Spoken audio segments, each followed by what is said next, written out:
Et je vous le disais, Benyamin Netanyahou reste à la tête du Likoud, car le dépôt des candidatures pour la désignation du chef du grand parti de la droite en Israël s'est achevé sans qu'un adversaire ne se présente face au Premier ministre pour les primaires qui doivent se tenir le 23 février. On en parle avec vous, Dror Sapir. Bonjour.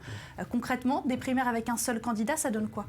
Alors, vous savez, les instances de Likoud auraient pu décider qu'étant donné le fait qu'il n'y a qu'un seul candidat, eh bien, il n'y a pas besoin d'organiser des élections primaires et donc Netanyahou aurait été élu d'office. Mais il y aurait probablement eu dans ce cas-là des problèmes d'ordre juridique. Ce qui fait que le Likoud a décidé d'organiser malgré tout des élections primaires.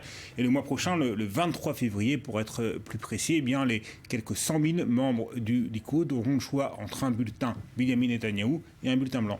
Alors comment vous expliquez ce phénomène qu'aucun adversaire ne s'aventure finalement à faire face à Benyamin Netanyahou? Il y a deux types d'explications possibles, Daniel. Le premier, ce sont des explications d'ordre conjoncturel. Les primaires ont été avancées sous décision de Benyamin Netanyahou. Elles auront lieu donc le 23 février, ce qui a un petit peu pris de court en fait les autres candidats potentiels. Initialement, les primaires auraient dû avoir lieu 6 mois avant les élections générales, avant les élections à la Knesset. Et puis, il y a des explications peut-être plus structurelles.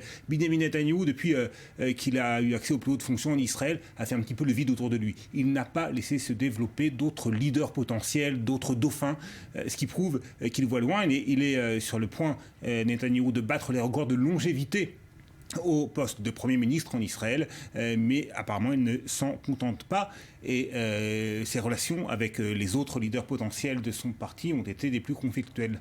Et ça peut le desservir à long terme? Ça peut le desservir déjà à court terme, parce que imaginons, vous savez, s'il y a un seul candidat, eh bien, il y a peu de mobilisation, peu de volonté pour aller se déplacer et pour aller voter, parce qu'il y a peu d'enjeux.